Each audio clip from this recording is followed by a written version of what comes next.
Okay દોસ્તો, ઓમ સમ શનિચરાય નમો નમઃ. કેમ છો બધા? મજામાં.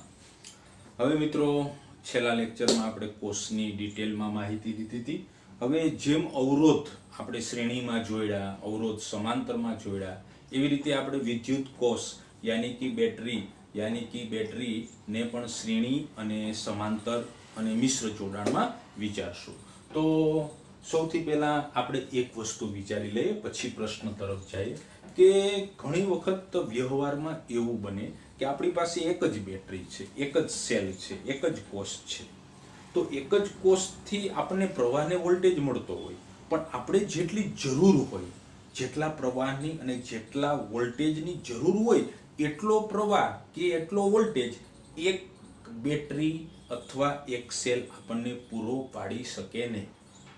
એટલે ઘણીવાર શું થાય, આપણો પ્રવાહની ઈચ્છા વધારે હોય, પ્રવાહ આપણે વધારે જોતો હોય, વોલ્ટેજ આપણે વધારે જોતો હોય, તો આપણે શું કરીએ, ત્યારે એક કોષ કરતાં વધારે કોષનું સંયોજન વિચારીએ છીએ. ઓકે, એક કોષથી વધારે કોષોનું આપણે સંયોજન વિચારીએ અને આપણો ઈચ્છિત પ્રવાહ કે ઈચ્છિત વોલ્ટેજ આપણે પ્રાપ્ત કરી લઈએ છીએ. જો એક જ વિદ્યુત કોષ થી આપને જરૂરી પ્રવાહ કે જરૂરી વોલ્ટેજ મળતા નથી, જરૂરી જે પ્રવાહ હોય અને જરૂરી વોલ્ટેજ હોય એટલો તમને એક કોષ પૂરો પાડી શકતો નથી. તો તેવા સંજોગોમાં તમારે એક કરતાં વધારે કોષનું સંયોજન કરવું પડશે અને એ તમને જરૂરી પ્રવાહ કે જરૂરી વોલ્ટેજ આપી શકશે. ઓકે, તો કોષનું સંયોજન કરવાની મેથડ 3 છે. ફર્સ્ટ કોષનું શ્રેણી જોડાણ, ત્યારબાદ કોષનું સમાંતર જોડાણ, ત્યારબાદ કોષનું મિશ્ર જોડાણ. અને હવે આપણો પ્રશ્ન સ્ટાર્ટ કરશું કોષોનું શ્રેણી જોડાણ. કોષોનું શ્રેણી જોડાણ સમજાવવાનું છે. તેના માટે સમતુલ્ય કોષોનું EMF અને આંતરિક અવરોધનું આપણે સૂત્ર મેળવવાનું છે. ઓકે, તો સૌપ્રથમ શ્રેણી જોડાણ. તો હું બે કોષથી આ કહાની સમજાવીશ, કારણ કે એક કોષ તો એકય જોડાણમાં કહી નહીં શકાય, તો આપણે એક કરતાં વધારે કોષ લેશું. અત્યારે આપણે બે કોષથી આપણી થિયરી સ્ટાર્ટ કરીએ. તો પહેલો કોષ, આ બેટરીનું EMF E1 છે, જેનો ધન છેડો, ઋણ છેડો. આ બેટરીનો આંતરિક અવરોધ, દરેક બેટરીને આંતરિક અવરોધ હોય અને હોય જ R1. એ જ રીતે બેટરી યાની કે કોષ નંબર 2, EMF E2 અને તેનો આંતરિક અવરોધ R2 છે. આ મેં બે કોષ શ્રેણીમાં જોડેલા છે. ઓકે, પ્રવાહ, આ ધનમાંથી પ્રવાહ મેં इसमें भी I અને આમાં भी પણ I, કારણ કે શ્રેણી જોડાણની કહાની બધાને ખબર છે કે પ્રવાહ સેમ રહે અને પ્રવાહને જવા માટે એક જ રસ્તો રહેશે. ઓકે, હવે સરળતા ખાતર મેં અહીંયા A પોઈન્ટ આપી દીધું, અહીંયા B પોઈન્ટ આપી દીધું. ત્યારબાદ બીજી બેટરી સ્ટાર્ટ થઈ અને તેનો આંતરિક અવરોધ સમાપ્ત થઈ અને અહીંયા મેં C પોઈન્ટ આપી દીધા. તો મેં 3 પોઈન્ટ આપ્યા, A, B અને C. ઓકે, આ ત્રણેય પોઈન્ટ આપ વ્યવસ્થિત સમજી ગયા. ઓકે, શ્રેણી જોડાણનો પરિપથ તમારી સામે, રાઈટ. કોષોના EMF અનુક્રમે E1 અને E2 છે, જોઈ શકાય, અને કોષોના આંતરિક અવરોધ R1 અને R2 છે. ઓકે, શ્રેણી જોડાણ સામે છે. ઓકે, આ કોષનું શ્રેણી જોડાણમાં એક ખાસિયત હું આપું છું. આ કોષ જુઓ, પેલો કોષ એનો આ ઋણ ધ્રુવ, ઓકે, અને આ બીજો કોષ છે એનો ધન ધ્રુવ. પેલા કોષનો ઋણ ધ્રુવ અને બીજા કોષનો ધન ધ્રુવ, એટલે કે બંને કોષોના કોઈ એક છેડા એકબીજા સાથે જોડાયેલા છે.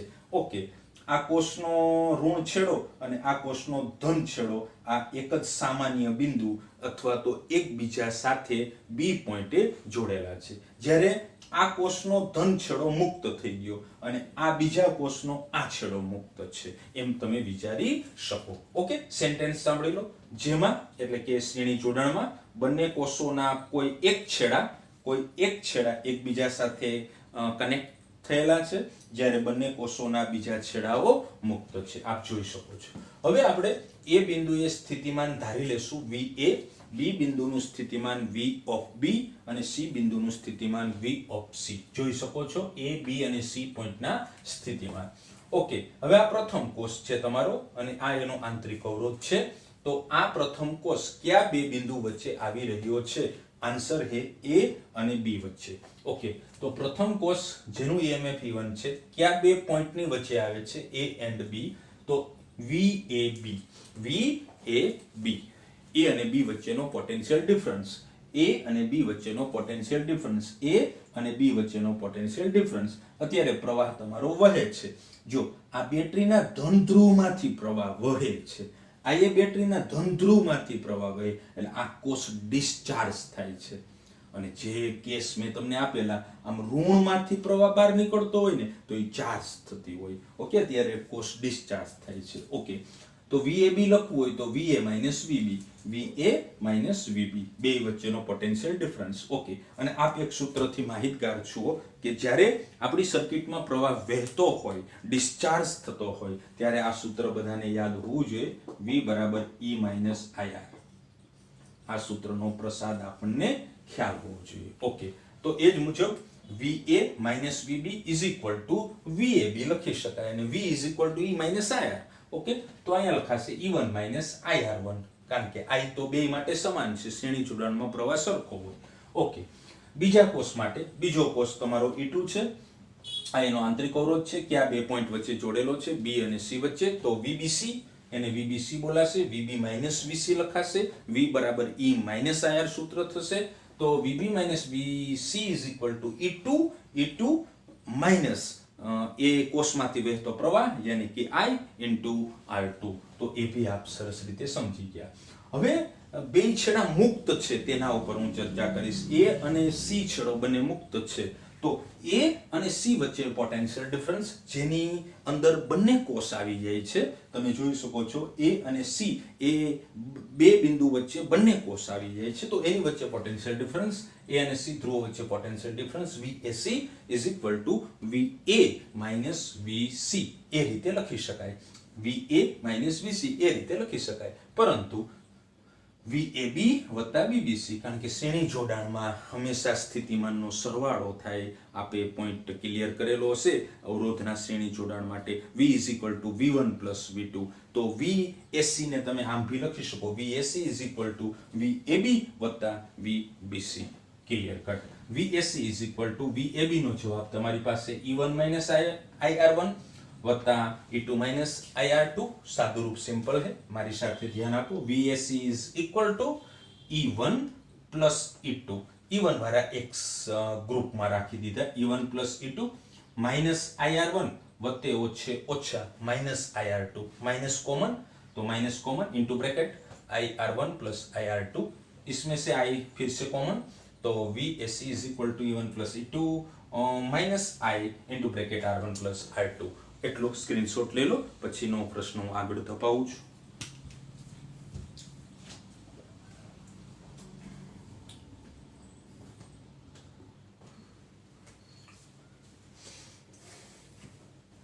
તો મિત્રો સ્ટેપ આગળ વધારીએ. તો આપણી પાસે એક રિઝલ્ટ આવી ગયું હતું જે મેં અહીંયા તમારી સામે ક્લિયર કરેલું. VAC A અને C વચ્ચે potential difference is equal to VAB plus VBC નું રિઝલ્ટ E1 પ્લસ E2 બ્રેકેટમાં માઇનસ બ્રેકેટમાં R1 પ્લસ R2. હવે આપણે શું કરશું તો કે A અને C છે જે મુક્ત છેડા છે એની વચ્ચે આપણે એક જ કોષ એવો જોડશું કે જે આ બે EMF જેટલો જ થાય. ઓકે, બેયના EMF જેટલો જ થાય એવો મેં એક કોષ મૂકી દીધો જેને E ઇક્વિલિબ્રિયમ કહેવાશે, જેનું નામ કોષનું સમતુલ્ય EMF. એ ઇક્વિલિબ્રિયમને કહેશું કોષનું સમતુલ્ય EMF. અને એ જ રીતે જે આંતરિક અવરોધ છે એ બેને બદલે હું એક જ તેની વેલ્યુ જેટલો જ પધરાવી દઉં છું તો R ઇક્વિલિબ્રિયમ કહેવાશે. ઓકે, તો આ સર્કિટ જે હતી બે કોષ અને બે આંતરિક અવરોધ શ્રેણી જોડાણની એનો આ સમતુલ્ય એના જેવો જ પરિપથ થયો એટલે એને સમતુલ્ય પરિપથ કહેશું. ઓકે, તો આ સંયોજનને સ્થાને એટલે કે A અને C ની વચ્ચે એક કોષ જ આપણે મૂકશું જેનું EMF E ઇક્વિલિબ્રિયમ અને આંતરિક અવરોધ R ઇક્વિલિબ્રિયમ જેટલો હશે. એક જ કોષ મેં જોડી દીધો. સિમ્પલ. તો A અને C વચ્ચે પોટેન્શિયલ ડિફરન્સ તમે લખી શકો VAC is equal two E equilibrium minus I R equilibrium. આ સમીકરણ 2.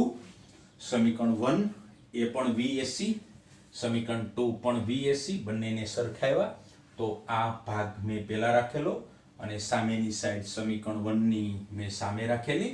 તો હું બેને સરખાવવા જાઉં છું. ઈ ઇક્વિલિબ્રિયમ, તો અહીંયા મને જોવા મળ્યું E1 plus E2 minus minus આઈ તો બેમાં છે એટલે એ સરખાવવામાં નહીં આવે. આર ઇક્વિલિબ્રિયમ ની સ્થાને R1 પ્લસ R2. તો E equilibrium is equal to E1 plus E2, જેનું નામ શ્રેણી જોડાણ માટે કોષોનું સમતુલ્ય EMF, અને આર ઇક્વિલિબ્રિયમ નો આન્સર આવો મળ્યો R1 પ્લસ R2, યાની કે કોષોના શ્રેણી જોડાણનો સમતુલ્ય આંતરિક અવરોધ છે. ઓકે, હવે આવા 3 કોષ હોય તો આપણે પ્રેક્ટિસ કરી લઈએ. સમતુલ્ય EMF શું આવશે? E1 plus E2 plus E3. આંતરિક અવરોધનું સૂત્ર આવશે R1 plus R2 plus R3. એવી રીતે n કોષ હોય તો આપ લખી શકશો.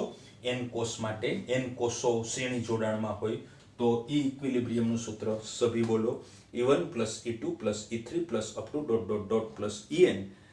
કોષોના શ્રેણી જોડાણનો સમતુલ્ય EMF n કોષ માટે. અને હવે એનો આંતરિક અવરોધ લખીએ. સમતુલ્ય આંતરિક અવરોધ n કોષ માટે R1 plus R2 plus R3 plus up to dot dot plus Rn. Okay, તો આ સિમ્પલ હતું. વ્યવસ્થિત રીતે તમે આ થિયરી સમજી ગયા એવી હું અપેક્ષા રાખું છું. આ વ્યવસ્થિત PDF લખો. વ્યવસ્થિત સિમ્પલ ક્વેશ્ચન છે તો એ ક્વેશ્ચનને વ્યવસ્થિત રીતે સોલ્વ કરો. આ કોષોનું શ્રેણી જોડાણ છે અને એની અંદર હું 2 કેસ લઉં છું.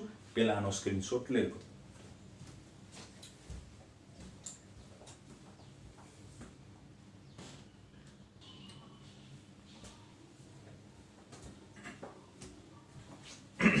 તો મિત્રો નેક્સ્ટ ક્વેશ્ચન, કોષોનું શ્રેણી જોડાણ આપણે સમાપ્ત કરેલું. ત્યારબાદ 2 શબ્દ અગત્યના છે જે NCERT બુકમાં છે તો એને આપણે ચર્ચા કરીએ. ક્વેશ્ચન, આના પછી આપણે સમાંતર જોડાણ જોઈશું. કોષોનું સમાંતર જોડાણ, કોષોનું સહાયક જોડાણ અને વિરોધક જોડાણ સમજાવો. આના ઉપર એક્ઝામ્પલ MCQ નો વરસાદ આવશે. તો ફોર MCQ માટે આને જરાક આપણે વ્યવસ્થિત જોઈ લઈએ. તો પેલા સહાયક જોડાણ કોષોનું મેં પરિપથ બતાવ્યો. પેલી બેટરી EMF એનો આંતરિક અવરોધ R1, સેકન્ડ કોષ એનો EMF E2 એન્ડ આંતરિક અવરોધ R2. ઓકે, હવે આ પેલી બેટરીનો ધન ધ્રુવ, બીજી બેટરીનો ઋણ ધ્રુવ, પેલી બેટરીનો ધન ધ્રુવ અને પેલી બેટરીનો ઋણ ધ્રુવ. એ જ રીતે બીજી બેટરીનો પોઝિટિવ ટર્મિનલ એટલે છેડો, અને બીજી બેટરીનો ઋણ ટર્મિનલ એટલે કે છેડો. ઓકે, જોઈ શકાય. તમે અહીંયા જરાક નજર કરો. પેલી બેટરીનો ઋણ બીજી બેટરીના કોની સાથે દોસ્તી કરે છે? પેલી બેટરીનો ઋણ ધ્રુવ એ બીજી બેટરીના ધન ધ્રુવ સાથે દોસ્તી કરે છે. આ દોસ્તી સમજી લો. હવે વાંચો. એક કોષના ઋણ ધ્રુવને, આર્ય ઋણ ધ્રુવ, એ બીજા કોષના ધન ધ્રુવ સાથે જોડો તો સહાયક જોડાણ. અને સહાયક જોડાણમાં સમતુલ્ય EMF જોતું હોય, ઈ ઇક્વિલિબ્રિયમ, કોષ સહાયક જોડાણનો સમતુલ્ય EMF જોતું હોય તો E1 પ્લસ E2 હંમેશા સરવાળો. Okay, ready. ત્યારબાદ વિરોધક જોડાણ જોઈ લો. વિરોધક જોડાણ ઉલટું. પેલી બેટરી EMF E1 એનો આંતરિક અવરોધ R1, બીજી બેટરી EMF E2 આંતરિક અવરોધ R2. વિરોધક જોડાણ તૈયાર છે. દોસ્તી જો. પેલી બેટરીનો ઋણ ધ્રુવ બીજી બેટરીના ઋણ ધ્રુવ સાથે એના જેવા જ હમસાથ સાથે ઋણ સાથે અથવા તો ધન સાથે. અહીંયા એવું નથી. અહીંયા ઋણ તો સામે ધન. અહીંયા આ બેટરીનો ઋણ તો સામે બી ઋણ. તો એનું નામ વિરોધક છે. સરખું જો, ઋણ સાથે ઋણ, એમ તો છેતરાતા નહીં, સહાયક નહીં, વિરોધક. ખોપરીમાં ઉતારજો. અને જ્યારે એક કોષના ઋણ ધ્રુવને બીજા કોષના ઋણ ધ્રુવ સાથે જોડી દો તો વિરોધક જોડાણ તૈયાર થશે અને તેનો સમતુલ્ય EMF બાદબાકી થશે E1 - E2. અને ત્યાં આપણે એવી અહીંયા કન્ડિશન ધારી લીધી કે E1 ભાઈ મોટા છે એટલે કે પ્રથમ કોષનું EMF E1 મોટું છે, જ્યારે દ્વિતીય કોષનું EMF નાનું છે તો E1 - E2. અથવા તો E2 મોટું હોત તો E2 - E1. ઓકે, એટલે આમાં તમે બે વસ્તુ વિચારી શકો. આ કેસ હોય તો એમ વિચારાય, અથવા તો E2 લખી દો. E2 મોટો છે તો સમતુલ્ય EMF = E2 - E1 બાદબાકી થશે. ઓકે, તો આ એક MCQ લેવલની સ્ટોરી બનશે. આગળ આપણે જ્યારે એ પ્રકારની ચર્ચાઓ દાખલામાં આવશે ત્યારે સહાયક જોડાણ વિરોધક જોડાણથી શોર્ટ MCQ નો આપણે વિચારશીલ બાબતને ધ્યાનમાં રાખશું. Okay, take care.